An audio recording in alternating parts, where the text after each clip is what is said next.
All right. All right, good to see everybody. Thank you for being here. Calling the City Council meeting to order. Today's date,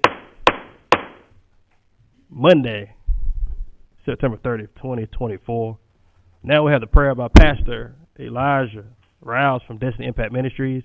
If you would, that podium to my left, your right. Begin when you're ready. Thank you for being here, Pastor Elijah. If you will, please bow your heads. Dear God, we thank you for your many blessings, God, that you have bestowed upon us. God, we thank you for how you are looking over our city, God, day by day, each morning.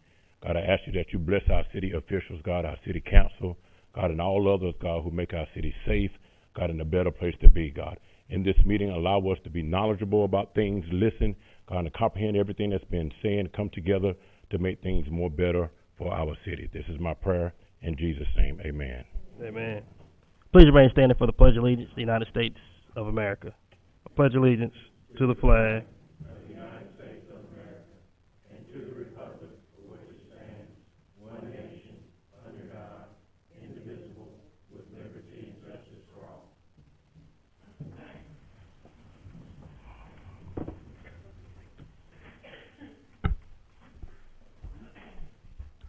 Madam Clerk, roll call. Councilmember Solomon. Present. Councilmember Seaforth. Present. Councilmember Suggs. Councilmember Swenson. Here. Mayor Pro Tem Hardy. Present. All present or accounted for. Thank you, Madam Clerk. Under citizen comments, will we have any, Madam Clerk? Yes, sir. All right. Under citizen comments, citizens must sign in before starting the meeting if they wish to address the city council. Citizens should state their name and address before beginning their comments and may speak up for a maximum of 3 minutes. Citizens seeking assistance or asking questions will be contacted by a member of the governing body or appropriate city staff. Madam Clerk. Ground BPAC. Am I saying that correctly? Okay. Mr. Mayor, they're speaking as a group, so could we allow them 5 minutes? Absolutely. Mike, if you would let the minutes reflect 5 minute monitor. Or I can do it, either way. You may begin. That's fine. How you guys doing this evening? Good. Well, we are a BPAC. We're a national organization. Oh, I'm sorry. Lakeisha Robertson with BPAC. Letitia Strickland with BPAC. Excuse me, yeah. What we are a national organization, and we go around in the country in different cities, and what we're doing is we're engaging and mobilizing the community to vote, to have their voter registration correct. What we're doing is make sure everything is correct, information is accurate, they know what polls they go to, and we just would like for you guys to allow us into your city so we can help to get the message out to vote. Thank you much, BPAC. Madam Clerk, will there be any others? Yes, sir. Elijah Rouse.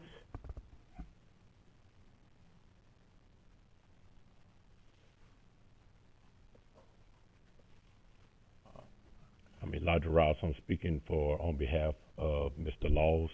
Mr. Laws have submitted a package to each one of you. He asked that you review the package and contact him as soon as possible. He left a number of 252-268-6298. That number again is 252-268-6298, and that's Mr. Laws. Right. Thank you.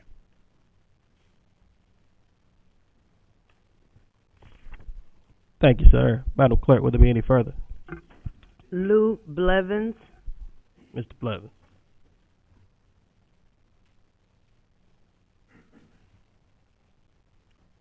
Good evening, ladies and gentlemen, Honorable Mayor. My name is Lou Blevins.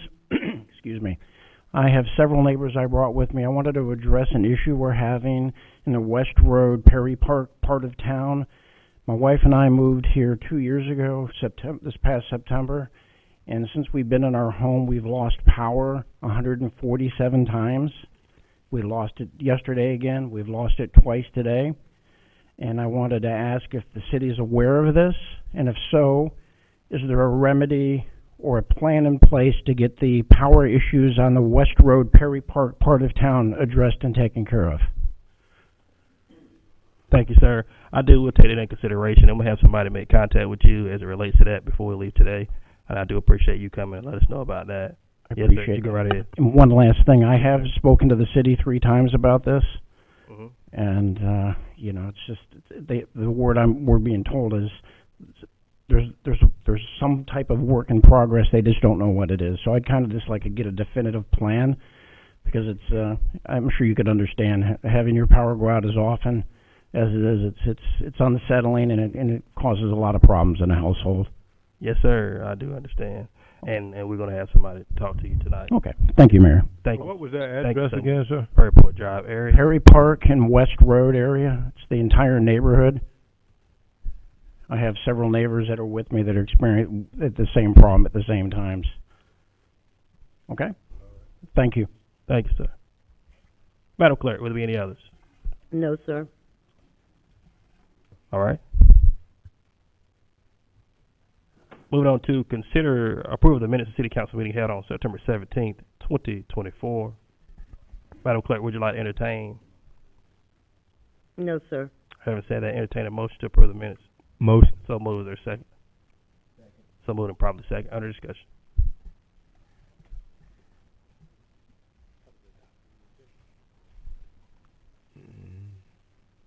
All right, stand by. All those in favor say aye. Minute. Aye. Any opposed say nay. Motion carries. Madam Clerk, let the record reflect it went out of order. Let me adopt the agenda. On the adoption of the agenda, if a council member wish to revise the agenda, the motion to add or delete an item will be entertained before adoption of the agenda. Having said that, I would like to entertain adopting one item and a closed session for the record as it relates to item number 1, West Pharmaceutical Transformer. Be action requested. Consider purchase of a 3,000 kV transformer from Sunbelt Solomon Corp. in the amount of $119,321 plus the taxes. That'll be the first item. And also, closed session item in accordance to general statute under A4, economic development. Will there be any others from the council? Hearing none, seeing none. Entertain a motion to approve or adopt the agenda. So moved. Is there a second? Second. So moved and properly second. All right. All those in favor say aye. Any opposed say nay. Motion carries. All right.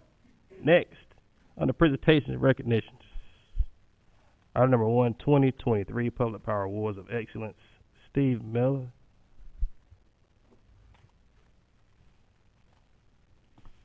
Yes, sir, Mayor. We appreciate the time tonight to be able to present this to you and share a little bit about what has happened with our power agency and what we've been able to do. We're very honored tonight to have Mr. Roy Jones, Chief Executive Officer for Electricities here.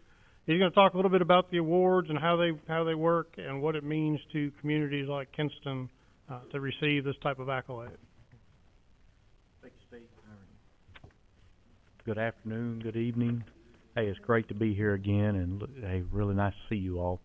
Want to just make a few comments, just kind of put this in context with, public power communities across the United States. There are about 2,000 public power communities that own and operate their own electric distribution system. Here in North Carolina, we've got 72 municipalities that own their electric system. And then about 4 years ago, the board of directors kind of began thinking about our public power communities and the vision for where we all collectively need to be heading in the future. Came up with some priorities, and so each year we kind of step back and look at the members that are making tremendous strides and progress towards that vision. And very pleased to recognize Kinston again this year. You guys just continue to hit it out of the park with the things that you're doing here in the community. In the categories of superior power, strength in public power, and people. And I just want to spend just a few minutes talking about the people side of this year, because some of the things that you did from last year to this year are just very, very unique, and I have not seen that anywhere else across the state. Two things with your electric department. I know a lot of the guys are here tonight and doing things to really start trying to attract that next generation of worker.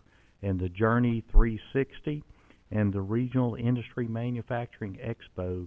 I think these guys back here played an instrumental role in both of those activities to try to go into the high school students and talk about careers, not only within, public power as a line worker, but even with the city, in the greater context of the city and the opportunities with the city. But, some of the things that the guys did in setting up demonstrations, kind of the hands-on, really being able to let the students really understand what those opportunities are, that's what gets in the minds of kids, when they can actually see it, touch it. Well, I don't think they climbed a pole, but got pretty doggone close to it. But, just those kinds of opportunities to really, touch the heart of that student, so that it's something that's in their mind as they start thinking about graduating high school and what career opportunities there might be for the city, whether it's customer service, finance, line workers. Those opportunities are there. And so just congratulations to everyone and the guys in the back row for all that, out there promoting public power and promoting the city this past year. So congratulations, Mr. Mayor, and congratulations, guys.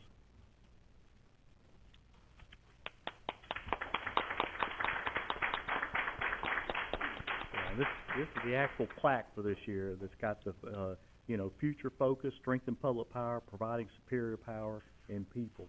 And I know you all at the annual conference this year were awarded this, got pictures with you, and so it's just fantastic. So, Mayor, you want to make some comments or have a picture with the guys? Yeah, so all the public power fire folks will come up to the front and we'll take a photo. And I just want to say thank you, and I do appreciate your efforts and everything you do every single day here for our city and keeping the power hot. Indeed, a good thing for us all, and that response is something that people talk about all the time as it relates to public power in our particular city. So, having said that, I'll have you guys come up front. And ladies. Ladies as well. Yes.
All right.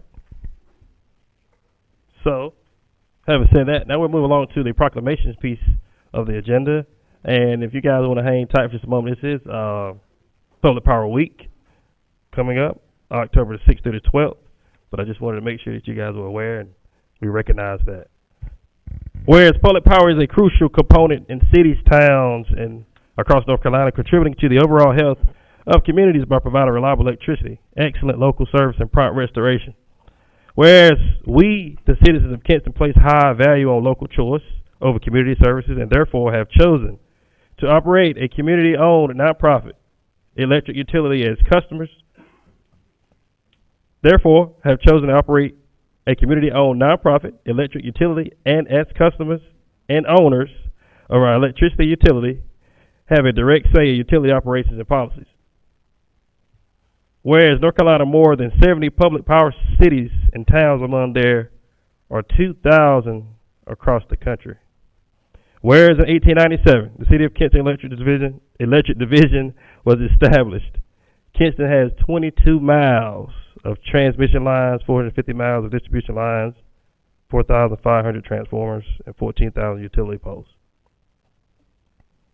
Whereas the City of Kinston Electric Division provides our homes, businesses, schools, and social service and local government agencies with reliable, efficient, and safe electricity, employing sound business practices designed to ensure the best possible service at a not-for-profit rate. Whereas the City of Kinston's Electric Division will continue to work to bring low-cost, safe, reliable, and sustainable electricity to communities, homes, and businesses since the utility was created to serve all the citizens of Kinston. Whereas Public Power Week is to recognize the immense sense of pride in Kinston and their contributions to the community and to educate customers, policymakers, and employees on the benefit of public power. If you would all stand, now therefore I, Mayor Hardy, City of Kinston, do hereby proclaim October 6th through the 12th, 2024 as Public Power Week. Public Power Week. Public Power Week in the City of Kinston. Thank you. You may be seated.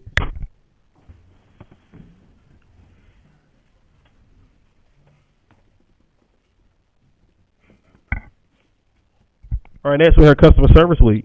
Our customer service folks in the back. If y'all would just stand for just a moment, and then look at that team back there, customer service. We do appreciate you guys and your effort. Yeah.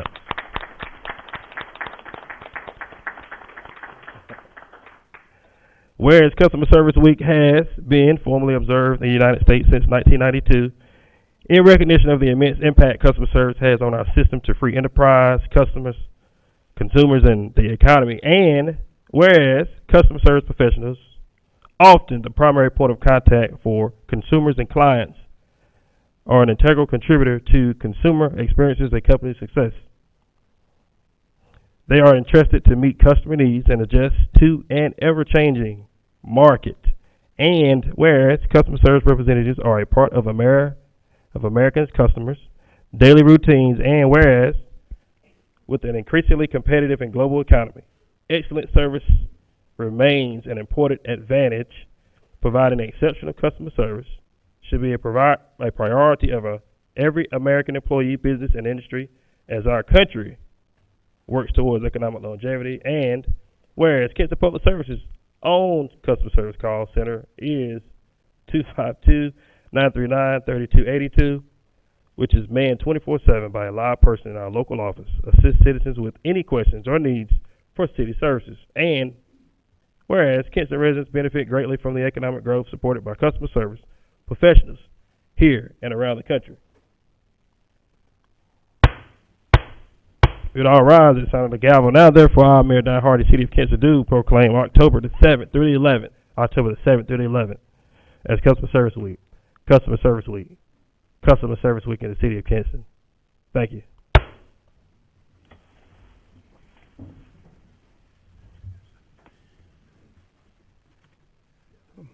Thank you, Mayor. Instead of interrupting all those things, I figured I'd just get up one time and talk about everything going on.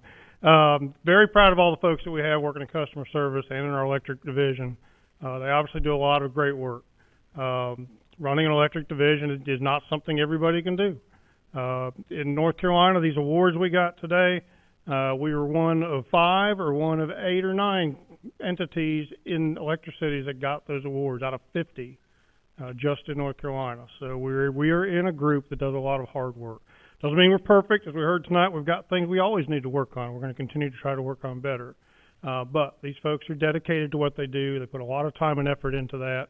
We have a lot of things going on. As part of the Public Power Week this week, I encourage everybody to come to City Hall on Tuesday, October 8th. We're having our energy fair here at City Hall. We'll have staff to talk to you about tips to try to bring your bills down. We'll have load management surveys available. We're beginning to roll out our residential load management program, whereby customers allowing us to put a switch on their hot water heater or their air conditioner to reduce those loads a little bit during peak demands. They can save money on their energy bills. So we'll have information on that. We'll also have energy kits we'll be giving away to customers that come. So it's City Hall, Tuesday, October 8th, 10 a.m. to 2 p.m. We encourage anybody to come out and be part of that. In addition to in our electric group, we've been working on capital improvement plans. There are a lot of things that we need to upgrade to make sure we have reliable power, so we're working on putting that together.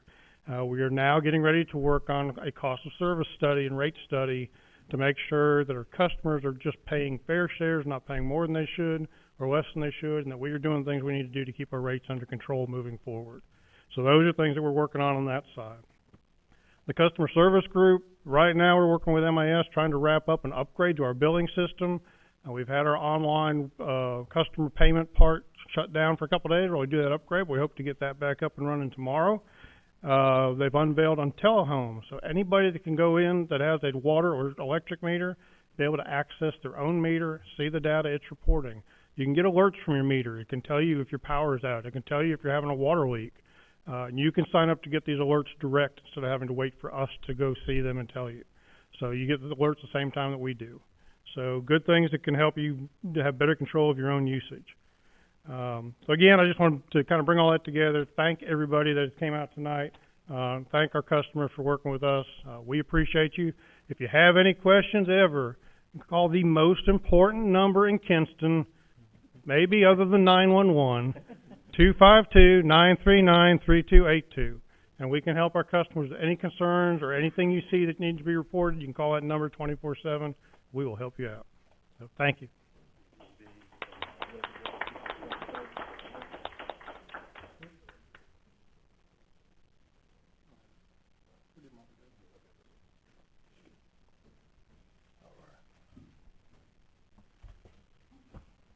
All right, next on the agenda, Proclamation for Breast Cancer Awareness.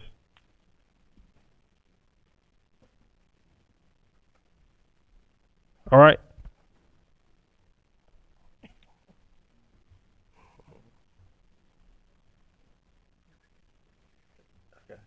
Okay.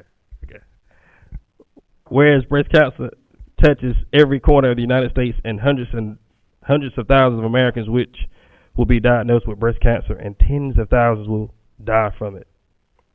And whereas about 1 in 8 women born today in the United States will get breast cancer at some point in their lifetime, and approximately 2,000 men are diagnosed with breast cancer each year. And whereas we show our support for every individual, every family struggling with breast cancer, and we pause to remember those we have lost. And whereas Breast Cancer Awareness Month in October is a chance to raise awareness about the importance of early detection of breast cancer by getting a mammogram and encouraging our community organizations, churches, families, and individuals to get involved. And whereas we salute the women and men who dedicate themselves to prevention, detection, and treatment. And now, therefore, if you would stand. Breast Cancer Awareness Month in the City of Kinston. Now, therefore, I, Die Hardy, Mayor of the City of Kinston, do hereby proclaim the month of October 2024 as Breast Cancer Awareness Month. Breast Cancer Awareness Month in the City of Kinston, and encourage all women, men, and their families to get the facts about breast cancer and join in celebrating all successes and to memorialize lost battles. Madam. Thank you, Mayor. I'm honored to stand here on behalf of the City of Kinston to accept this proclamation. I stand as a 23-year breast cancer survivor, and I know with early detection it's always possible. On my wrist, I have the pink bracelets that I do almost every year. My first one was to have faith. No matter what we go through, we got to have faith. Second one I got was that God got it. No matter what you go through, God got it. This year, my theme, my bracelet says, I'm more than a conqueror. No matter what you go through, you got to believe that you can fight it, that you're more than a conqueror. Because look at me. I'm more than a conqueror. 23 years. No matter what I go through, I know God got me. So I stand here as a proud black woman, knowing that anything that I go through, anything that you go through, God got it. No matter what you're going through. I go through things, but I know God got me. I'm going to give you this. You can take a picture. You want to do it now? Okay. And those who want to stand with me, I know that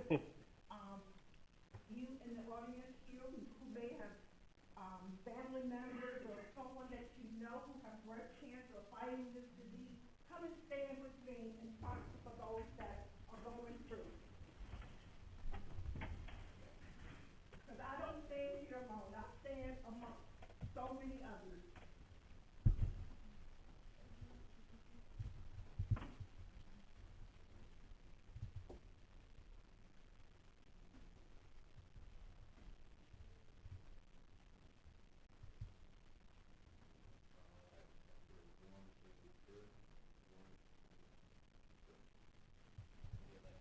I've replaced the ribbon. Oh, I forgot one other thing, Ron. My breast cancer awareness fundraiser begins October the 24th. We will walk a mile around City Hall starting at 8:30. Then we go to the complex at 10:30. We walk a mile around the complex. This is all to raise funds for breast cancer awareness. And I thank Steve Miller so much for putting this on at the complex for me.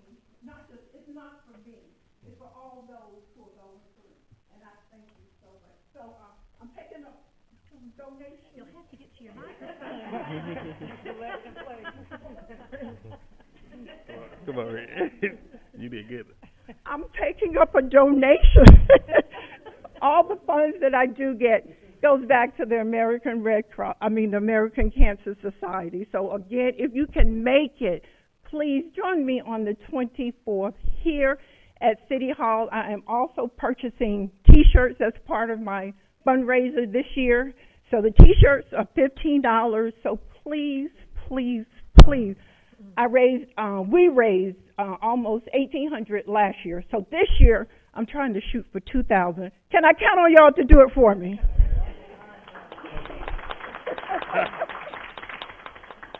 Thank you.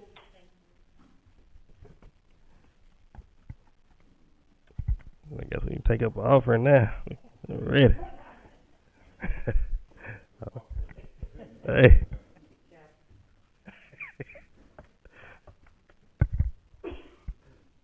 All right. So moving along to the and thank you so much, Althea, for those words and representing breast cancer awareness. So,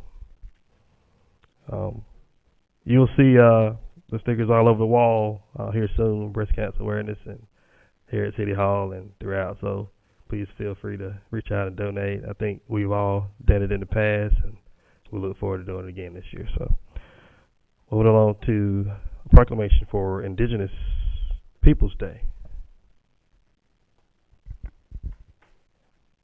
Whereas Indigenous Peoples Day was first proposed in 1977 by a delegation of Native nations to the United Nations sponsored International Conference on Discrimination Against Indigenous Populations in the Americas.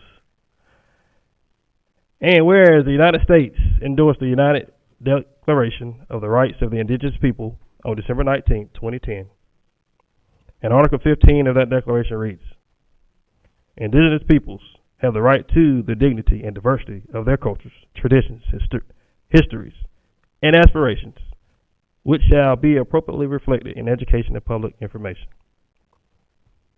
States take effective measures in consultation and cooperation with the indigenous peoples concerned to combat prejudice and eliminate discrimination and to promote tolerance, understanding, and good relations among indigenous peoples and all of other segments of society. And whereas the city of Kinston wishes to ensure greater access and opportunity and honor to our nation's indigenous roots, history, and contributions. And whereas it is fitting and proper that the metropolitan government commemorate Indigenous Peoples Day in the city of Kinston in recognition of the position of indigenous peoples as natives as these lands and the suffering they face following the European conquest of their land. We would all rise. Now therefore be it resolved that I, Mayor Di Hardy, and members of the City Council in the City of Kinston do hereby proclaim the second Monday in October as Indigenous Peoples Day. Indigenous Peoples Day. Indigenous Peoples Day. I encourage other businesses, organizations, and public institutions to recognize and observe Indigenous Peoples Day. All individuals are encouraged to observe the important day while reflecting upon the ongoing struggle of Indigenous peoples on this land and to celebrate the thriving culture and value of Indigenous peoples and what they add to our city. I'm here to set my hand cause to be affixed on this day, 30th day of September 2024, in the year of our Lord. Thank you.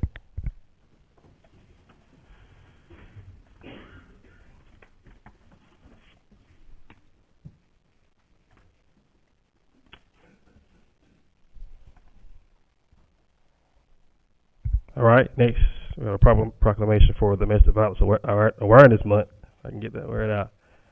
Domestic Violence Awareness Month 2024. Whereas domestic violence is a horrific and widespread issue faced by millions of individuals nationwide, including 35.2% of women, 30.3% of men in North Carolina at some point during their lives. And whereas domestic violence affects individuals and families in our community and disproportionately impacts underserved and marginalized populations who often face barriers to accessing essential services, and whereas the City of Kinston Police Department works with Safe Illinois County Incorporated, a nonprofit organization to connect survivors with support and programming intended to guide them on the path of healing, and whereas Safe Illinois County Incorporated plays a vital role in crisis response, direct services, resources, and referrals by offering a 24-hour crisis line, emergency shelter, housing coordination, legal assistance, and case management to ensure that survivors receive immediate and sustained support. And whereas the City of Kinston recognizes the critical role that nonprofit organizations like Safe Illinois County Incorporated play in safeguarding the well-being of survivors and encourage to contact Safe Illinois County at 252-523-5573, 252-523-5573 to support their healing journey. All rise. Now therefore our Mayor, Don Terrio Hardy, the City of Kinston, North Carolina, do hereby proclaim the month of October 2024 as Domestic Violence Awareness Month in the City of Kinston, and urge residents to check in on their loved ones and offer support, compassion, and understanding to survivors. And I hereby set my hand have caused the seal of the City of Kinston, North Carolina, to be affixed this day, September 30th, in the year of our Lord. Thank you.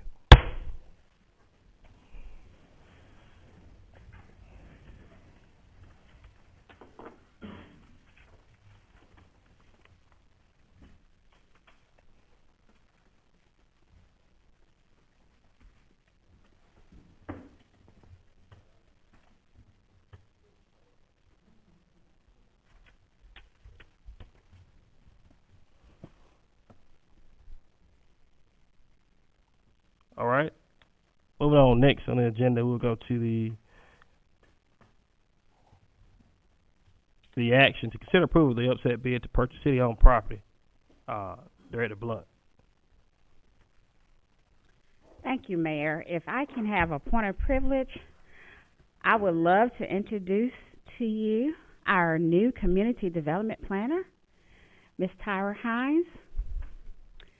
You know, we have been trying to recruit for a while, so we finally got a very, very sharp young lady. Come on up, Miss Tyra. A sharp young lady. I met her probably about a year ago in a class at UNC, the School of Government. She made an impression on me then, and then when she saw the position, she applied. I was like, So I'm going to let Tyra tell you all of her experience and where she's from. Good afternoon, everyone. I'm Tyra Hines. Let's see, give you my elevator pitch. I've been doing community development for the past 5 years over nonprofits and more directly community engagement. The last 2 years, I've been doing planning and grant administration for various municipalities around Eastern NC. And I'm here, and I'm happy to work with you all, and I'm excited to see what we can accomplish. Thank you. Thank you, Tyra.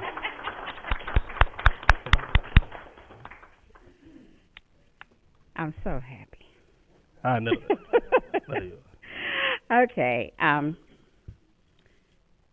Mayor and City Council, you all received in your package a request to purchase parcel 229 South Queen Street from the city. This property is zoned B2. It's an essential business. It's only approximately 0.2 acres in size. The property is valued at $6,000. This property was gifted to the city in 1995 from the property owners. This property will have to go through the upset bid process. I'm putting before you to start the bid at the requested amount that the person requested, which was $1,500. I'd be happy to answer any questions at this time. Any questions from the council that pertains to this upset bid? Hearing none. Seeing none, Madam Blount, would you like to say anything further? Yes. Forgive me, I was just going to add, I think Director Blount's first concern is what the city plans to do with that lot, and if you do want it to offer it for sale before we start that long upset bid process. So have some conversation about that first. Ms. Blount.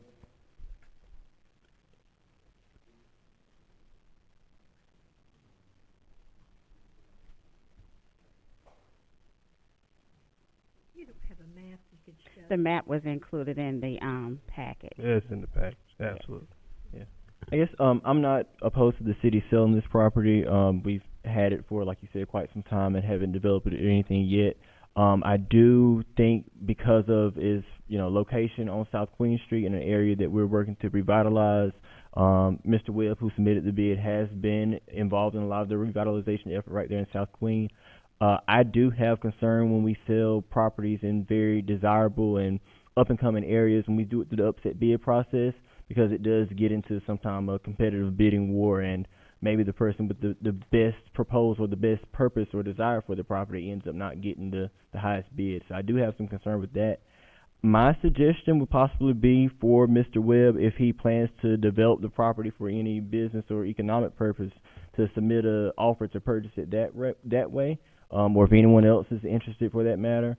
That would be my suggestion, so that the city can actually consider an offer for a specific purpose that will help further our economic development ideas for that area.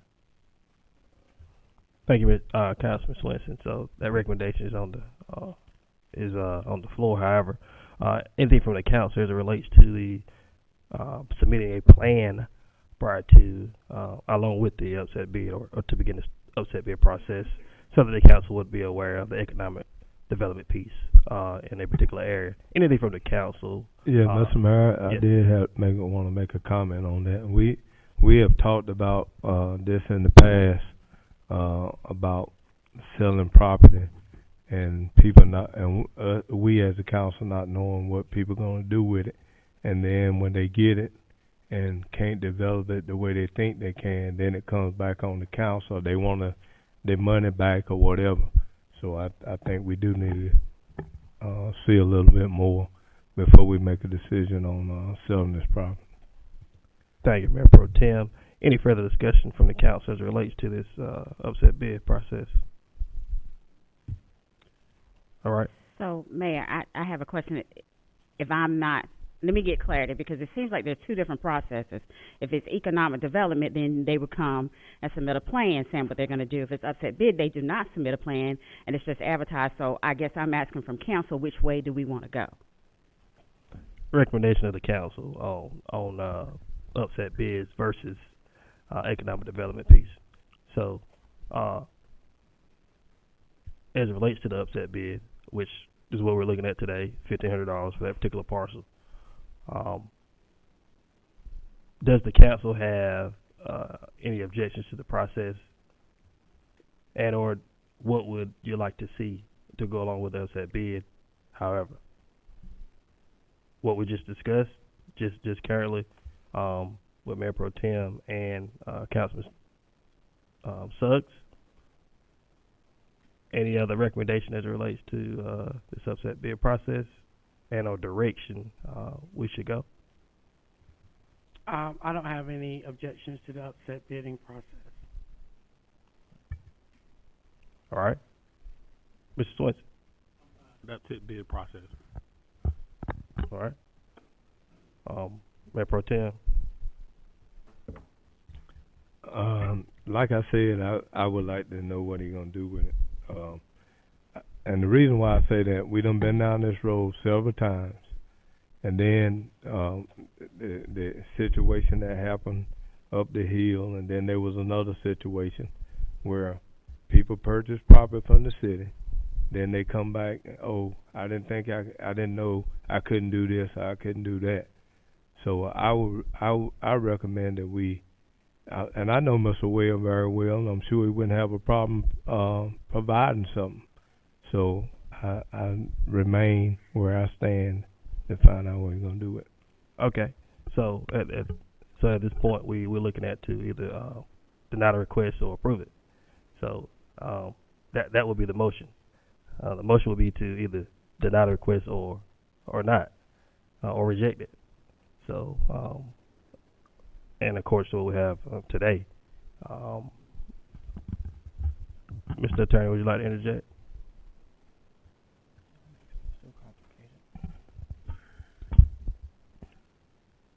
What if Ms. Blount reached out to the bidder and asked him what he plans to do with the property?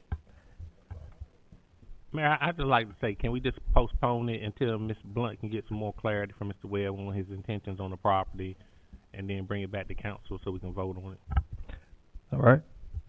That is very possible. So we could table it and actually come back to it, provided that we have more information on what he's going to do with it. So I find out what he's gonna do and then come back and we still have to decide whether it's the upset bid or the economic. Yeah, Ms. Blunt, I would yeah, say, I would exactly. suggest if possible, you apprise Mr. Webb of the options that Okay. he does have to acquire the property beyond just the upset bid process, because we do know that he's one of the few people actually investing in South Queen Street. So I'm not against him getting the property. I just don't want this to end up some very competitive bidding war. He ends up not getting the property, or whoever has the best proposal or idea for the property not getting the property. So I would suggest that he make an offer for economic development purpose if he plans to develop it that way to us, so then we can know what his intentions are with the property, even though potentially a timeline or something. But if he can provide that information, that type of offer, I think it would satisfy the council's desire to know what's happening with it, and also hopefully end up with the best outcome for him. Okay. And if I may interject, and Attorney Colley, you can help me with that. We do have a form now that when people are asking to bid for properties, they were asking the bidders to sign before they actually submit their bid. If you want to elaborate on what that form actually says, because of the situation that happened before. I don't have it at my fingertips. I don't either. But that's that information is required on the form. But you know, that's kind of a step below an economic development project. That's just disclosure, so that the council can be comfortable with the stated intent. But to qualify as an economic development project, he would have to demonstrate investment, jobs, a timeline. He'd have some criteria he'd have to satisfy. Mm-hmm. Right. I have a question. I know the bid is for $1,500, but the property is valued at $6,000. Yes, ma'am.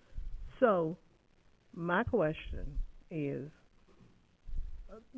I've heard what you all have to say, but are we going to give the land for $1,500? That's up to the council when. Exactly. It's up to the council. That's a good point, Ms. Steele. Because there's so many times that we do let property go for a little bit of nothing, and the city gets. Well, actually, there's a policy in place that says 15% right. of that 6,000, so that would only be 900. Right. So he's coming above that 15% of the existing that's policy. Right. Yes. Right. Yes, ma'am. Okay, so we'll table it. Oh, yes, ma'am. So entertain a motion to table this. Motion. So moves or second. Second. So moved, probably second. Under discussion. Hearing none, seeing none, all those in favor say aye. Aye. Any opposed say nay. Motion carries. Item number 2, action. Consider approval of parks and recreation fees rental policy update. Scott Alston. Hey, council, we're here today, and I'll call Ms. Sue Ellen Maddox up to sit up this way, whether she wants to or not. Chair of the Recreation Commission. Today we're here after several subcommittee meetings and evaluation of several communities The Kinston, Lenore County Parks and Recreation Commission approved an updated fee schedule and rental policy agreement on September 9th, 2024. Our last update was 2021. With increased usage and staffing of our parks and recreation facilities, the Recreation Commission recommended these changes to policies and fees for the City Council. Now, with those changes in fees, well, I'll talk policy first. We really updated our policy. If you look in your packets, we have a new reservation policy where people have to initial their reservation of these duties that they have in their facility. So it also has the new park hours, dusk to dawn, and the picnic shelters will cease activities 1 hour prior to sunset. We feel that these policies will help curb some of the activities that we've had in the past. We've also made all applicants have a valid government ID for reserving shelters, and the commission also voted to raise the minimum age for renting a shelter or building to 21 years old due to the updated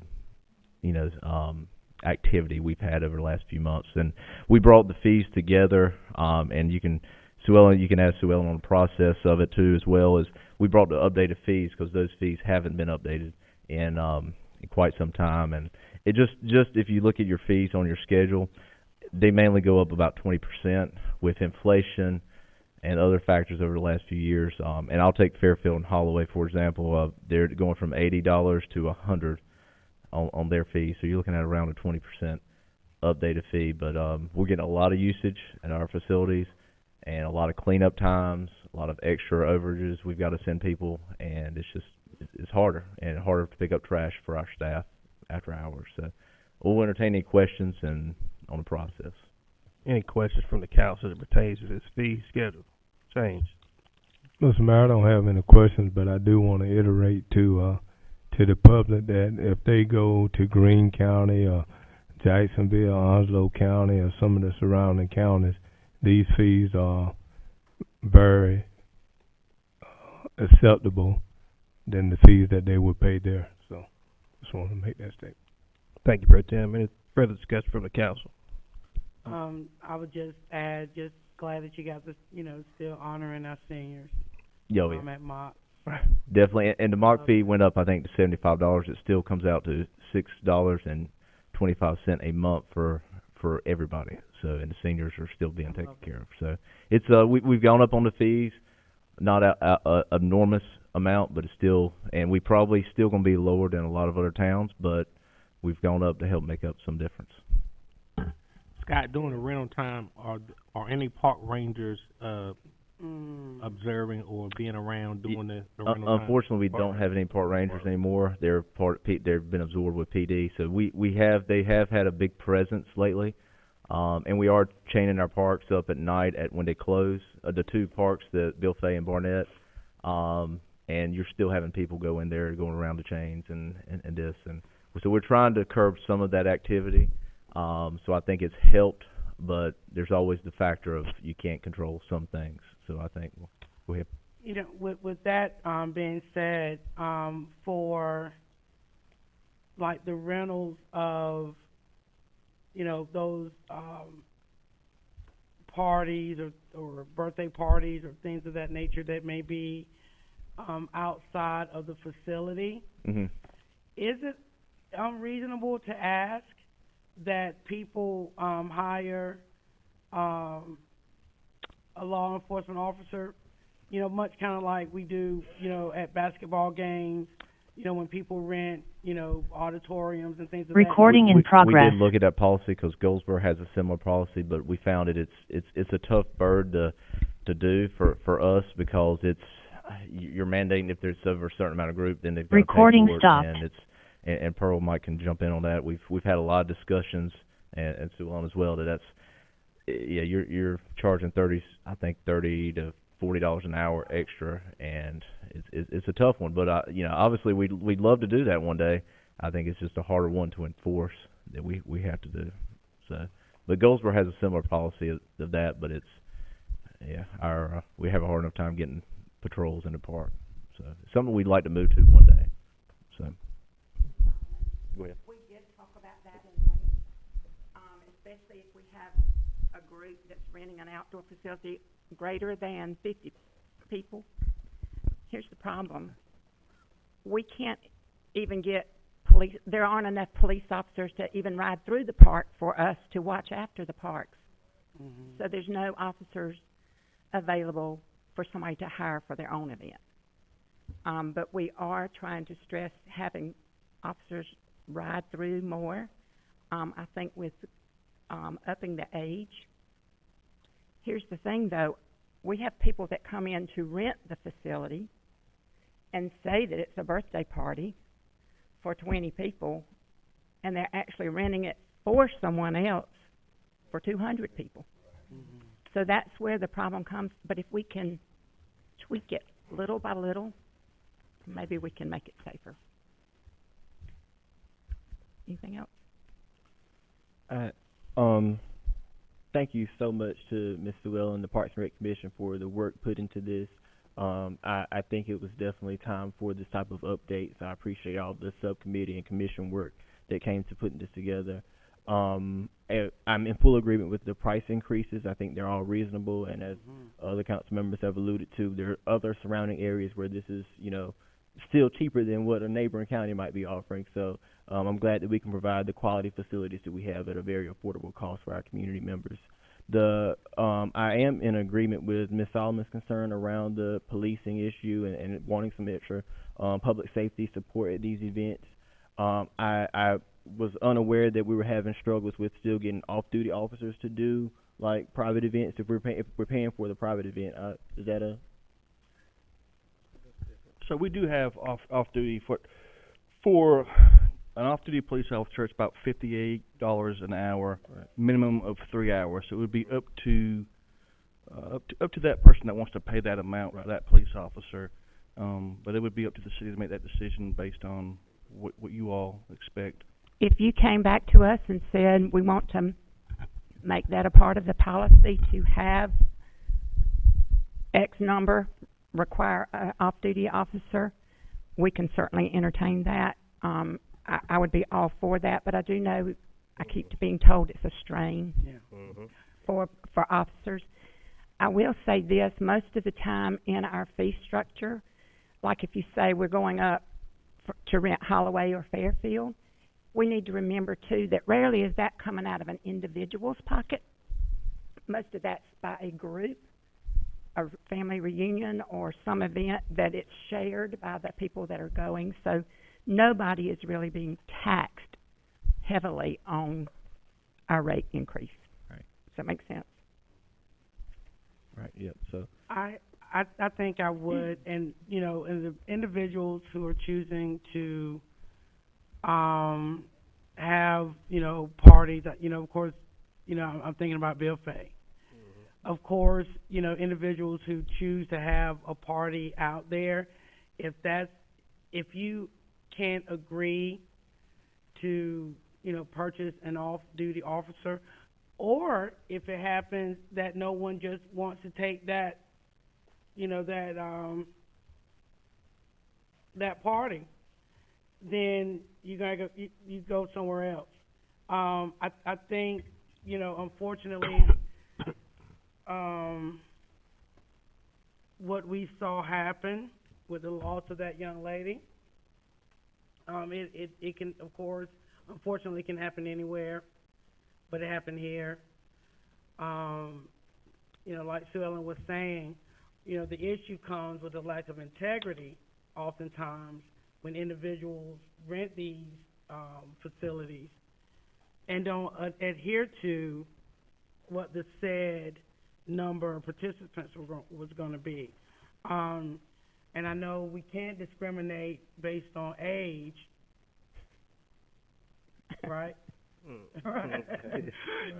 Like when you got young folk, having a party, sometimes they aren't as responsible as we would like for them to be. Not all of them, but it's unfortunate in this situation. What we saw happen, there's no coming back from that. I do believe, though, a lot of times, and this situation at Bill Fay, if it didn't happen at Bill Fay, it was going to happen somewhere. You know, that was predetermined that it was gonna happen, it just so happened to be at a park. I don't want us to live scared to death, but at the same time, we've got to be cautious. So, I will be glad to take it back to the commission if you want us to entertain security over a certain number of people. Yeah, and just listening to, some of the current concerns expressed through the community, you know, that's one of the biggest, you know, things said is, you know, about the presence. And, you know, I feel like if someone wants to have a party out there, then they need to pay that law enforcement officer, you know, for that time. Are you saying greater than 50 people? Do you want that to be your benchmark? Yeah. I think 50 people is totally reasonable. I still would defer it to the Parks and Recreation Commission. Correct. To, you know, I will bid take it back, but I'm asking for right. your guidance. Yeah, I think 50 people is reasonable. Something else I wanted to bring up was it also could be certain dates too, because I believe we've had 2 shooting incidents at Bill Fay that took place on or around a holiday weekend. The situation with Miss Gooding was on a holiday weekend, Memorial Day weekend. So that's something to consider too, that if we're having large, sometimes even unsanctioned gatherings at our parks on holiday weekends, maybe there needs to be a specific focus on rentals around those dates during the summer. So we'll go back and do our homework, and we'll see you soon. So I would like to echo the sentiments of this conversation, but also taking a look at how you going to add the piece for the third party, you know, agency that we're using for police. So in the contract, however, you're going to have to say, okay, you need to sign up and create a possible account, however, prior to, but that's something you can work out in the details. But I'll be glad to work with Chief Goyette and come up with a method. Right, because I wanted to say that because it's going to be a little bit of time that you need to, in order to do that. So you can do it the same day, but you just need to know how. So we'll get to work on it. Okay. There were 2 more while we're giving feedback. I had 2 more points in addition to the safety concern. One around the loud or obscene music and language is not allowed in parks and recreation pools, playgrounds. Last year before last, we updated the city's noise ordinance to be specific with the decibel amount. We were, you know, I think Chief Goyette's recommendation was there was always some ambiguity on what is considered loud. I possibly would suggest that Parks and Rec consider aligning that with the city's noise ordinance, just so if an officer responds to an event at a park or facility, that there's some alignment between the city's noise ordinance and what's in this policy. That was one recommendation I wanted to make. The second thing was the selling, vending, merchandise, or food at city and county facilities is prohibited. I personally have been a huge advocate for food trucks coming to Kinston. I love when we have community events with food trucks and other vendors. I would love to see some flexibility with that. If we add a line, you know, subject to certain permitting, you know, food trucks have to have permitting or licensing. So appropriate health department permitting and approval by Parks and Rec. But I wouldn't want us to just say absolutely prohibited if we have a large event at a park that has been properly rented and insured, and we, you know, don't allow for a food truck or food vendor at a park. I think the key word there is selling, and we probably do need to go back and change that verbiage. Food trucks as a part of an event that are hired by the person who plans the event, who is our renter of the park. Right. That's not the issue. It's somebody just pulling up on the corner of Queen and Greenbrier with a backyard cooker and selling food. That's the kind of stuff that we're saying we need to work on. Clarify that. Thank you for bringing that up. Sure, ordinance. And the noise ordinance is definitely something. We've had several situations recently where, like when the tennis people were here, that there was an event going on that the noise from an event was extremely loud. So we will address that. So yeah, I just want to make sure it lie hand in hand with the orders that we do have in place, like 11 p.m. type. Are we gonna look at changing? We'll add that into the rental. In the rental agreement, we will add that verbiage to the rental agreement. So when they have the rental agreement, it'll be cohesive with the city. Right. So I guess what we're asking is the approval of the fee structure, and then we'll come back with Yes. a revised rental agreement. How about that? Yes. Okay. I'm in support of that. One more thought before we approve the fee structure. Another recommendation I might make too is just to even align it for large events specifically, since there's been a lot of issues with larger events. And totally take this to the commission for you all's consideration, but some alignment between our facility rentals and our special events permit. Correct. May even start requiring people, if there's going to be a large event, you also need to get a city council special event permit. That's what I was thinking when I was saying I would get together with Chief Goyette to talk about the security. We might need to tweak it all and make the umbrella a little bit bigger to take care of a lot of things. Okay? Thank you. Yeah, I'm sorry. While you two are standing here before you go, just curious, I know that there was an issue a couple of years ago about long distance, like tractor trailer trucks parking over by the, I think, baseball field. It's the Carolina Avenue. That Carolina Avenue, you know, which was a lot of concern, you know, for EMT vehicles. How is that looking now? I think the individual that was the most guilty no longer resides on Carolina Avenue or one of the side streets. We do have a lot of overnight parking, just vehicles that come there and just park their vehicles. So I think the tractor trailer is better. Maybe they're using the mall now. Right. But we still do have people that just park their cars there and leave. And you'll see the cars stay there late till the next morning. And that's a continuing issue with open parks like that that are by the street. Not Bilfay and Barnett, but you're gonna have some problem with that. And Fairfield's kind of tricky because there are residents on Carolina Avenue. But here's the thing too, a lot of people park at that playground. So you have a mom that has a stroller and 3 children that can't park near the playground because people are parking from across the street using it for their driveway. So signage or something, we're entertaining to do something to say no overnight parking, and parking here is for park users only, something to that effect. But that is something. But yes, the truck situation has gotten better. We're good? Thank y'all. Thank you much. You gonna approve fee structure, or you don't? Yeah. All right, entertain a motion to approve the fee structure for Parks and Recreation. Motion. So moved. Is there a second? Second. So moved and probably second. Under discussion. Hearing none, seeing none, all those in favor say aye. Aye. Any opposed say nay. Motion carries. Before we get started, yes, Councilwoman Salva, there is a actual city ordinance violation for trucks being parked in different places throughout the city also.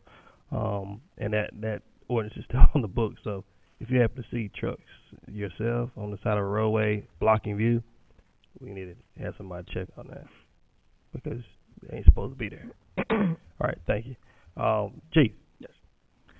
Mr. Mayor, before we move on, can I kind of touch on some of the things that we just talked about? So as far as some improvements that we've made, Parks and Recreation has made regarding rental agreements is every Thursday or Friday, I receive an email from Josh Bass from Parks and Recreation.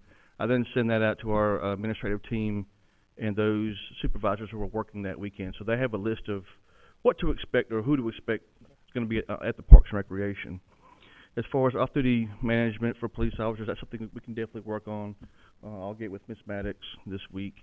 If you know anything about her, she's on point. She'll probably be in my office tomorrow at 9 o'clock. So we'll definitely work on that. And as far as some Parks and Recreation events that take place in the parks, something that we've done really the past 2 months is we're really starting to coordinate with Parks and Rec, and they with us. If it's a special event, or if we feel like there needs to be a special event from the City Council's approval, we'll move forward with that. A birthday party with 30 people, that doesn't really, but a special event, a large group, we've been doing that. I think we've done 2 in the past month that resulted from Parks and Rec reaching out to us asking us, what do you think about this? And we, working together, so. And something about special events, you think we'd have it down packed, but we're still working on that, and we're trying to make improvements really every month. And we've reached out to Fuquay Arena, Clinton, and Goldsboro, just trying to enhance the process. And thankfully, the attorney's office always helps us as well too. So, I just want to update you guys on that. That's all. If you have any questions regarding that. All right. Now I got. All right. Set up.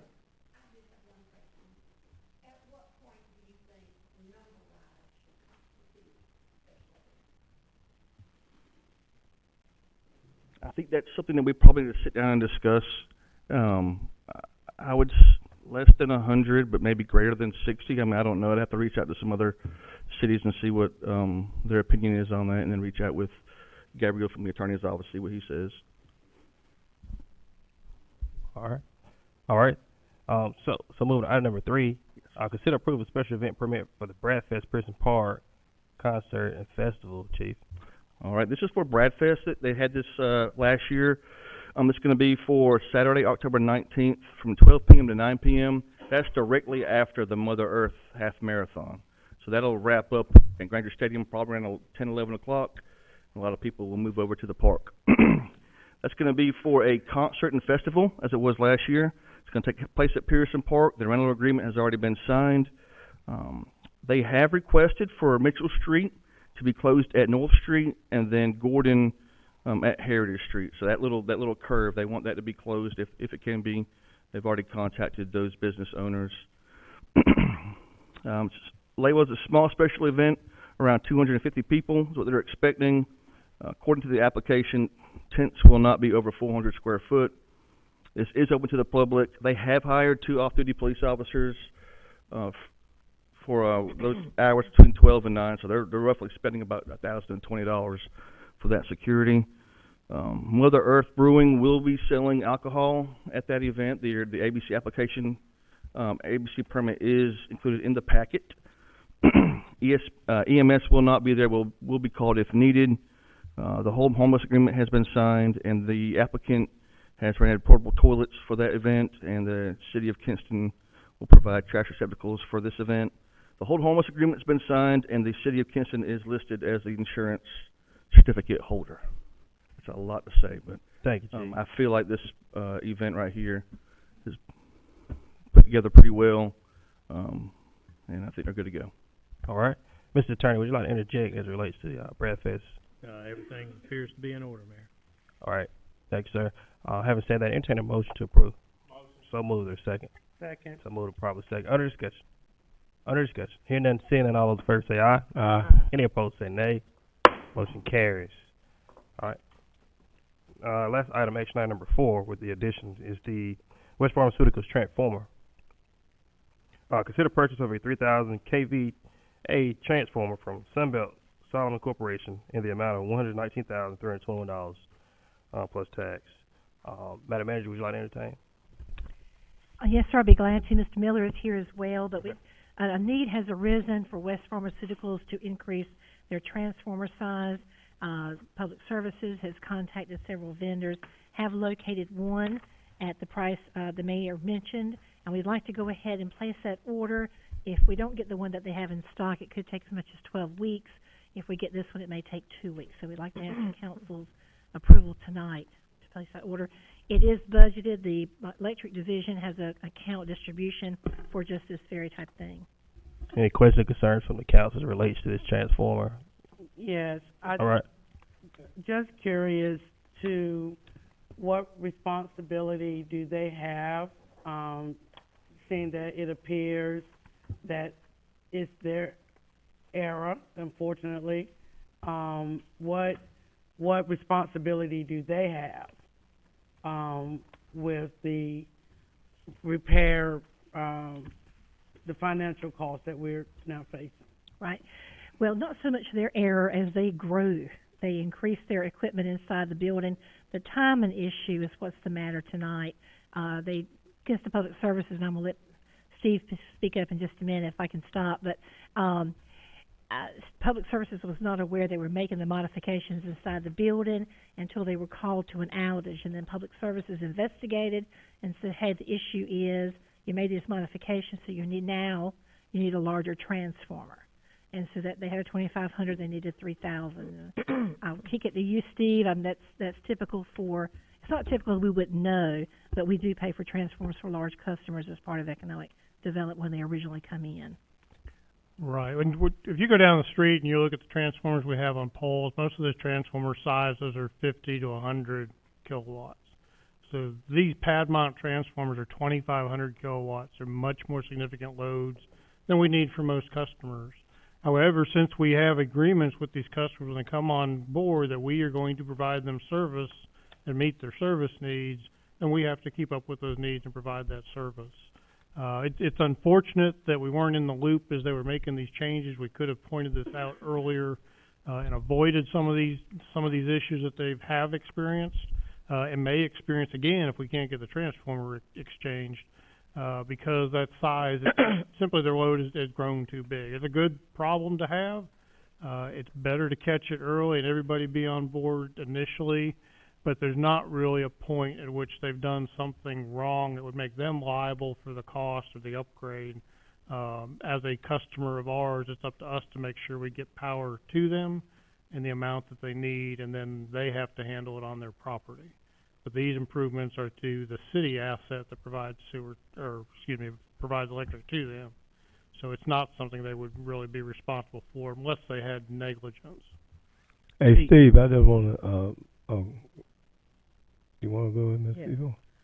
I understand the need to purchase the transformer, and I realize that West Pharmaceuticals was a growing company and it might continue to expand. So what plans do we have in place that they outgrow this particular one that we're purchasing now? So do we have plans? That's why, since we found out about the issue, we have had a lot of discussions with them about their future plans. So if they were planning more upgrades that should increase their load even further, we wanted to take that into consideration now and do a change one time and be able to handle that. The new transformer size that we're recommending should cover what they are telling us their expected needs are going to be for the life of that transformer. So we've had those discussions to make sure we don't end up in this situation again. And what would the life of this transformer be that we're purchasing now? Most transformers will last 30 years or so. Even at the point that they get taken out of service, a lot of transformers, if they haven't had damage, can be refurbished and put back in service again and used further. They have oil and constituents in them that have to be replaced and upgraded. But with that, most of the mechanical components, again, if they're not damaged, they can continue to be used even after they're refurbished. So ultimately, a transformer could last over 50 years. And I understand that, but we know that there are many things that are manufactured that have lasted, many years, and they don't. You have appliances, you have your cars, they might be guaranteed for a certain number of years. So things, in some instances, just don't last as long as they used to. And I go back to my original question, what plans, because we're dealing with finance, are in place for the city to look at if we have to have this problem again? Well, I guess we plan regularly to do replacements and change-outs and upgrades. We don't always identify exactly where unless we know somebody's making a change. So if we know somebody's going to upgrade or have something else come online, then we will go ahead and make plans for that, because we recognize that normally the lead times on these things are significant and we need to plan ahead. So we take those things into consideration. We always budget to be able to do some change-outs, which is why we have funds available for what we need to do here. We don't have to get additional money. But we often don't know until the issue arises where that's going to be at. We try to work hard with our customers and talk with them and stay face-to-face and familiar to them so they can reach out to us if they have problems. Most of our customers that are inside the city really aren't much of an issue, because as they make plans, they have to go through our permitting and requirements like that, so we're in the loop. It's when we get into groups that are outside the city that we sometimes have more issues with, because they don't have to deal with as much of the city except for the utility service. So we get involved in that when we find out, and that's why we try to stay in front of them. In the industrial park, out of the trans park is another example of a group that doesn't fall under city regulations. So we really have to work hard to try to be with them and familiar with them and interact with them regularly to know what's going on. Okay, I understand, because isn't that the company that had the fire some years ago? That's why I'm asking. Wasn't it West Pharmaceuticals? Okay, so this is, you know, something that needs to be, like you say, you all are planning, but it's a financial piece that we need to look at. Because when the fire happened some years ago, that was a financial problem for the city. Yes. And now, you know, this is coming up, and we don't know what else might happen, so we just need to study it very, very carefully. Steve, my question would be, did they contact the county, or, I mean, what's the checks and balances for something going forward so it doesn't happen? Because if they were making improvements and they were expanding jobs or something, I would think that the county would have been made aware of that, and not trying to throw them under the bus, but is it that the county was aware of it and they didn't inform us that they were making changes, or what? I'm not sure they even made the county aware of what they were doing. They're basically what happened to cause this issue. They were replacing existing equipment with new equipment. It was HVAC equipment. So they may not have even thought about the fact that it was increasing the load on what they were doing. To do that type of work, they normally will have electricians and electrical engineers working on that and making sure what they want to put in place will meet their needs. But unless it's a significant change, they may not have even reached out to the county about what they were doing and the fact that it was changing the loads.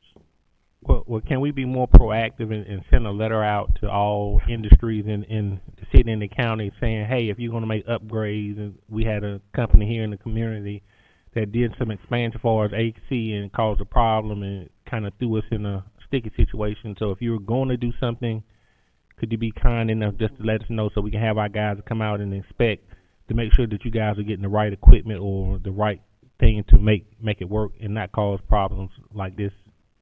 We can reach out directly to our customers that we have. We've also created an industrial newsletter. We're going to start sending that out to industries on a regular basis, and it can provide tips and things like that to remind folks the things they need to do as our customers and the programs that we got available to them to help them too. Thank you.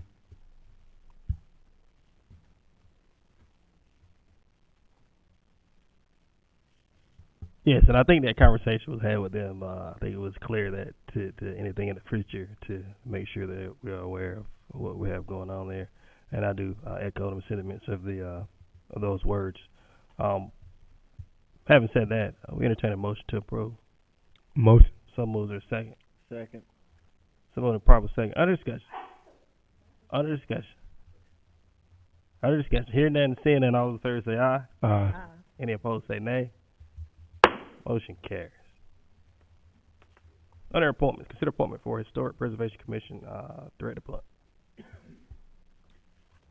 This appointment is for Ms. Rose Clark. She has been a part of the Historic Preservation Commission for some time. She wants to continue to be a part of it, and we just ask that you appoint her to the board. We need a bad. Entertain a motion to approve this appointment. So moved. Second. Second. So moved and proper second. Under discussion. Hearing that and seeing that, all those in favor say aye. Aye. Any opposed say nay. Motion carries. All right. Next, All-American City Park Redesign Project, Director Steele, downtown Kinston Revitalization.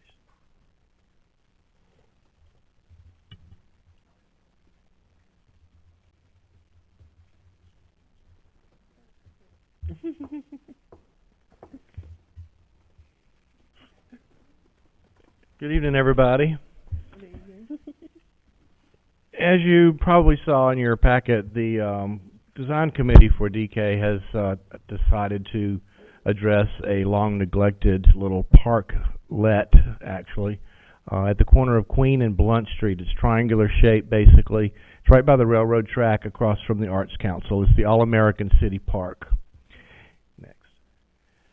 These are some pictures of it as it is at the moment, basically, except the trees have been removed already and some of the vegetation. The rest of the vegetation will come out, and There will be a new sign put in, or designing put in there, to conceal a large electrical box that's in the ground. We will also remove the non-functioning fountain. That's the little narrow triangular.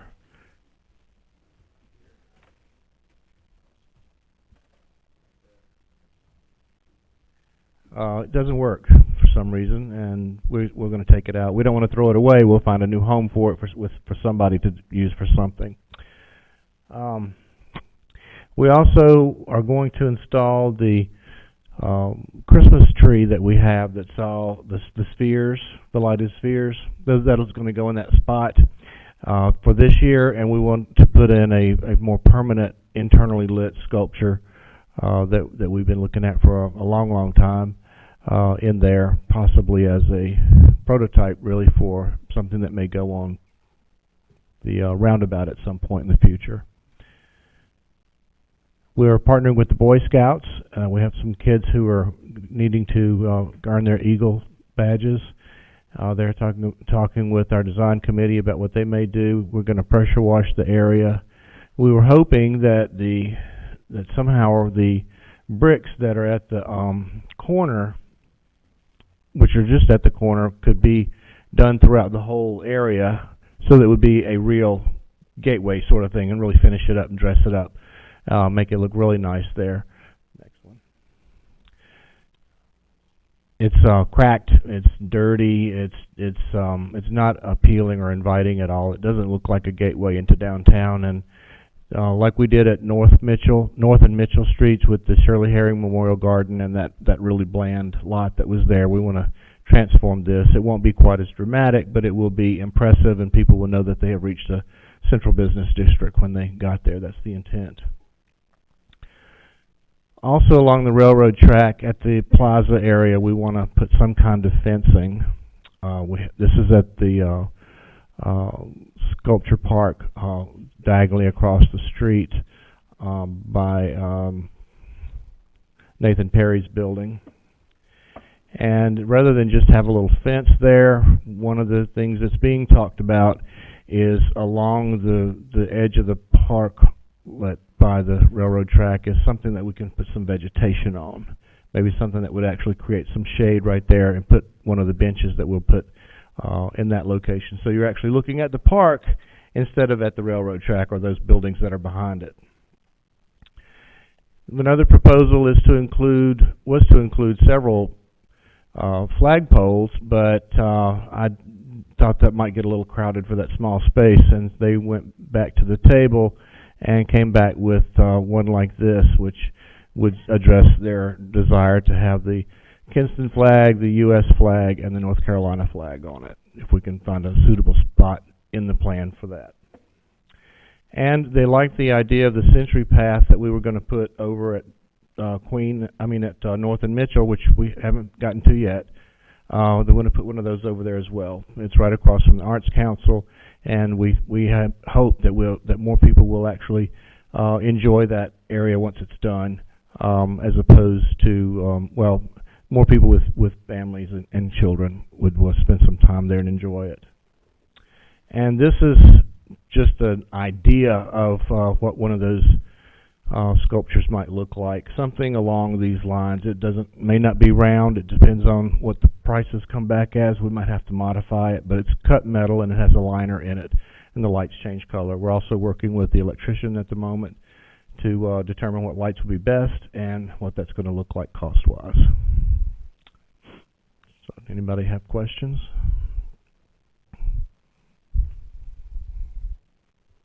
Thank you. Thanks. Yes, sir. Item number 2, Fire Prevention Month.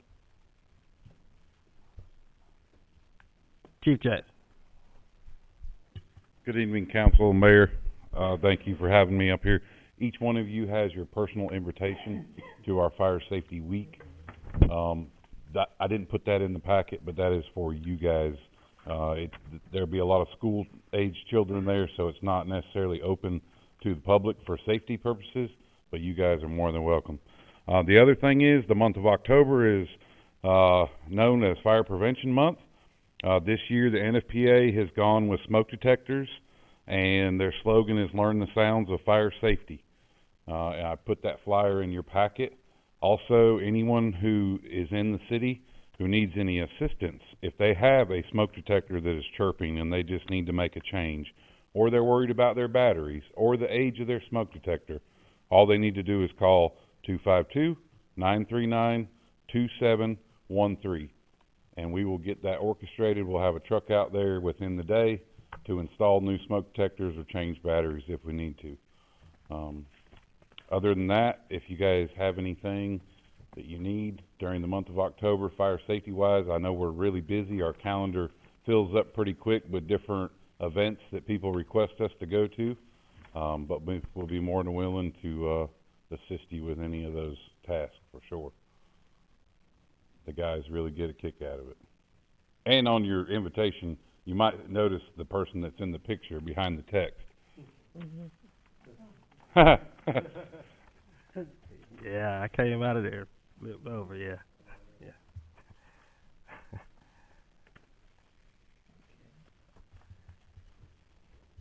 All right. Thank you, Chief. Next, we have KPS Fall Cleanup. Steve Miller. Thank you, Mayor. Just real quick, I wanted to mention we'll be doing our annual citywide fall cleanup on Saturday, October 12th. The official event will be 9 a.m. to 12 p.m. at the Newsway Nature Center. But we encourage folks, if you have groups, individuals, we'd love to have you come down and be part of that event. If you have a group and you have a particular area of interest you want to clean up, that's fine too. You can call our staff. Chelsea Phillips leads this effort. She can be reached at 252-939-3283, and she will help hook you up. And we'll provide gloves, vests, grabbers, whatever we need to pick things up and make sure we have a good, safe time and actually accomplish a lot of work. We usually have pretty much a truck full of debris by the end of these cleanup events. So it's certainly needed to be done and helps keep our park and everything look really nice. All right. Thank you, Steve. Hey, Steve, they gonna meet at the same place they did last year, or you haven't got the details? What do you mean? When we did the cleanup last time, we met right there in front of, on Queen Street, in front of DK, right? Is that the cleanup you're talking about? Yeah, this event's officially at the Nature Center. That's where everybody will meet to sign in, and then they can spread out and go wherever they want to go. Okay. Right. Mayor Pro Tem, you might be thinking about DK's cleanup last year. I think they usually start downtown.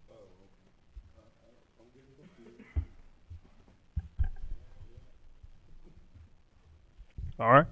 Thank you, Steve. Item number 4, National Night Out, Chief Goyette. Yes, sir. Thank you so much. That's going to be tomorrow at Pearson Park between 6 and 8. It's going to be a wonderful opportunity for our officers to hang out with our neighbors and play games and just have good activities. We've usually had a pretty good turnout. I think we've been doing this since 2013, with the exception of the COVID year. So we're looking forward to that. Hopefully you all will be able to attend, and I will not be in the dunk tank this year since it's October, thankfully. We also, for the rest of the week, we're going to be at the fair between 5 and 10. We're going to have a booth set up as soon as you walk in. You're more than welcome to come and check us out. And Wednesday, we're going to have an open house at the police department for those interested in reestablishing an Explorer program. An Explorer program is similar to the Boy Scouts, but it's for those interested in law enforcement between the ages of 14 and 20. So we're trying to flirt with that idea. So we're trying to gauge some interest. So we'll be there Wednesday. So I look forward to seeing everybody there at National Night Out tomorrow night. Yes. Chief, Yes. Just quickly, and Chief Jackson, you can chime in too. So I'm sure that you've spoken to some of your colleagues in the western part of the state. How has their conversation been from the perspective of? Well, it's been they're going through a devastating time, as we have. Probably 2017 and a couple of times before that. But currently they're looking for police officers to come and help out. I want to say Sheriff Rogers and a couple of his deputies will be heading out tomorrow to help out outside of Asheville. I forget what county it is, but just devastating time and trying to do something for them really soon. Chief, did you wanna say anything?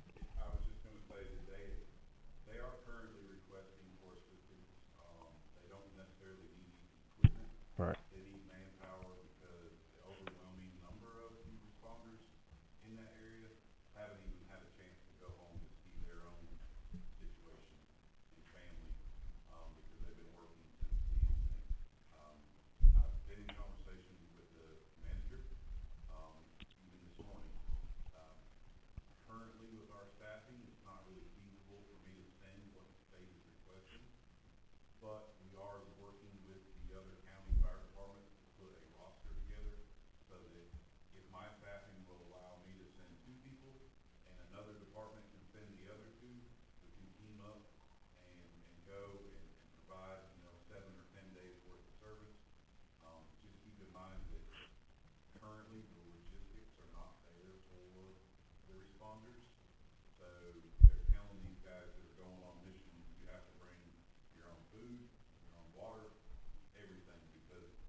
Mr. Mayor, if you allow me, since that subject came up, Yeah. I want everybody to know that GI Joes and American Legion taking any kind of donation that we can provide to help those in that area. You can go out to GI Joes on Highway 11 or the American Legion across the bridge. All the veteran organizations have come together to see what we can do to provide support, and we have an 18-wheeler truck that's going to leave here on Thursday. So if you can donate anything, it would be appreciated. Thank you, Pro Tem. Just to give you a thought as to how bad it is on the western part of the state. I talked with the North Carolina Emergency Manager and state officials in the west. So in comparison to Katrina, it's worse than that. Many of their water systems have been out for periods of time, many like up to months. So I generated a letter. I'm gonna reach out to businesses and industries here in Kinston to donate water, because it's the number one thing that they need. Number one is water and non-perishable items that they may need more so than anything else, because they're going to be without a water system on the west for a very long time. They say weeks, but I believe it's going to be more than that. They still can't locate people in the west. Still roads that are washed out. You still have a communication problem throughout the west, and they showed up for us in the east. So we're trying to do everything that we can in the east to show up for them in the west. It's a really tough time for them, and many folks I've talked to can hardly talk about it. But I think that, by us coming together collaboratively, there's many drop-off spots here. The veterans, I talked with G.I. Joe also today, and that 18-wheeler is going to be a really big deal. And hopefully I'll get some collaboration from the industries here to at least donate water to the site. So I'm looking to gather as many folks as we can to try to do what we can. So as long as we're doing our part, I think we'll be fine. And I know that we can only do so much, and we do. I'm thankful for our utilities folks that are going to the west, Kings Mountain, I believe, to assist with utilities, because it's very much so needed. That they can't turn down any help whatsoever. But I just wanted to bring that up, because there's a lot of conversations surrounding that and what we can do to help. But the number one thing is water, non-perishable items, and bulk type of loading, like tractor trailer type versus like small trucks and people going up there, because you don't want to risk your life actually trying to get there, because there's certain routes you have to take in order to try to get to the drop-off spot to get it to them. And some of the stuff that's going to have to be flown out to the actual location. So I just wanted to kind of, point it out and let you know what we're doing with North County. There's some churches here as well that are actually pulling some things together to help with those in the West, and I'm excited to see that. I look forward to talking with some more folks here in this week. But I just wanted to touch on that piece and say that, you know, those folks in the West, they showed up for us, and we definitely have to show up for them how we can. So that's where I am on that. So I'm you know, forward thinking and whatever you can do to help or drop off at GI Joe's this week, that would be really good. There's a list of stuff on the social media sites, my page, as well as many others that are sharing this information. So, but I just wanted to put that out there. I'm sorry. Yes, go right ahead. Just one more thing. Girl Scout Troop 263. Those girls were here, I think, earlier this year. Unfortunately, it wasn't the whole troop because they were sick with the flu. But they'll come at our next council meeting in hopes of leading the pledge, full staff, and also would like to set up a box here. I spoke with city manager Boric about the possibility of those babies setting up a box, nicely decorated, with some of those items that are needed out in the western part of the state. So they'll be here at our next council meeting, which I think is the 15th. Yes. And for the 2 weeks, have that box, and you know, hopefully we as a city and even individuals who may come in to pay their utilities, you know, may make some contributions. And so again, that'll be Girl Scout Troop 263. Thank you much, Councilwoman Solomon. And anybody else that want to, you know, create a drop-off spot here, and maybe at City Hall, however, you know, we can do it moving forward. Just try to, you know, if you want to do it, just do it.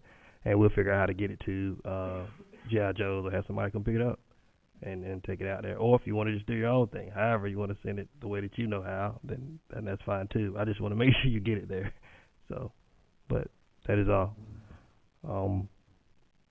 Mr. Attorney, would you like to interject? Anything further from the council? Did we do National Night Out? We did? Okay. All right. We started talking about that. And I do want to just also share related, you know, my heart has really been broken seeing the devastation from what's happening in Western Carolina. And mentioning the drop-offs and the way our community has rallied behind those efforts. I also wanted to mention Wheeler Exterminator right across the street. They're also collecting donations, and I believe they're also coordinating with Fly Exclusive so that the donations can be transported there via air, because so many of the roads are still impassable in the western part of the state. So that's another effort, and they're collecting donations 8 a.m. to 5 p.m. Monday through Friday at their location right here on King Street. I also wanted to share in a related but positive note in terms of, you know, climate issues and environmental issues, and Mr. Leon's presentation tonight, that Mayor Hardy and I have discussed and are interested in the city applying for, competing once again for the All-American City Awards in 2025. The 2025 theme is strengthening environmental sustainability through inclusive community engagement. And that's something I'm very proud of, the fact that the city of Kinston has made really great strides in over the last few years. We have had so many community-driven efforts that the city has been engaged in around environmental stewardship and environmental sustainability. Our public services staff have actively worked with Sound Rivers and the Noose River Keeper on keeping our river clean and safe, and installing the trash trout in the Akin branch to help restore our river branches. We've also had the Parks and Recreation and Kinston Teens Project in collaboration with the American Flood Coalition to develop that master plan for Emerald Park that also included those resilience and mitigation strategies. And we have groups like Lincoln City Rising and Kinston Teens that are still working to develop equitable ways to reinvent and repurpose the flood buyout areas in Lincoln City and just bring more resilience to our community. So when I saw that theme, Mayor Hardy and I discussed it, and I think it's just perfect for the city to once again throw our hat in the ring for the All-American City Award. So wanted to put that out there. We have to submit our letter of intent by the end of this year, so it gives us a little bit of time to work through what our proposal will look like, but I'll be counting on our colleagues who participated in that round before. I believe that our staff all have great experience that can help contribute to this, and our community members.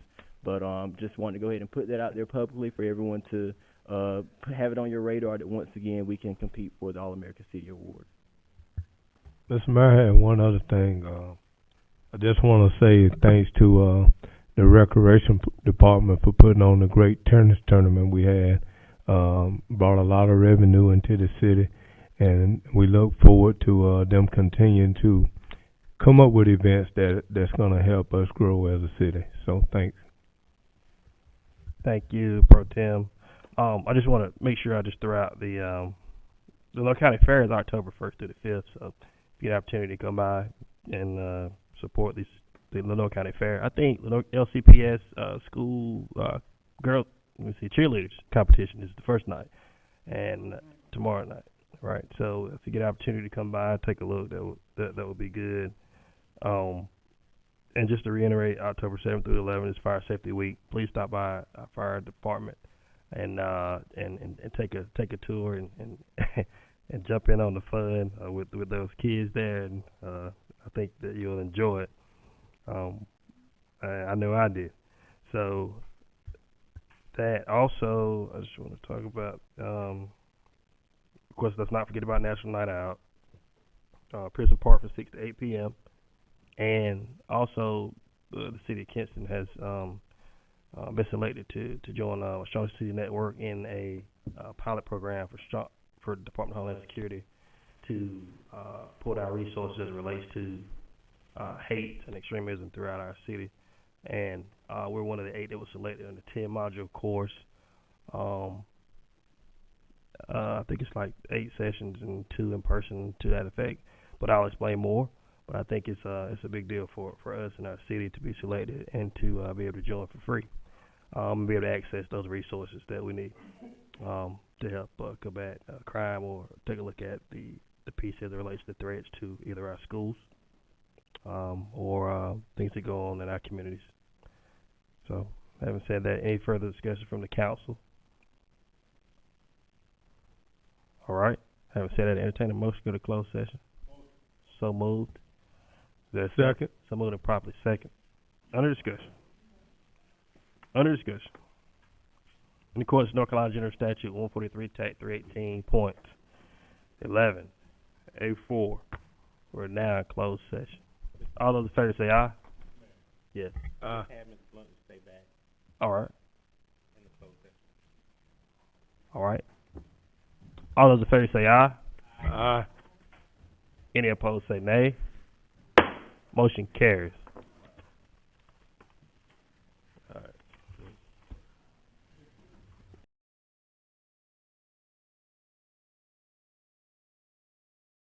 Under discussion. Hearing none, seeing none, all those in favor say aye. Any opposed say nay. We are adjourned. Thank you. 9:28. So I'll be here forever.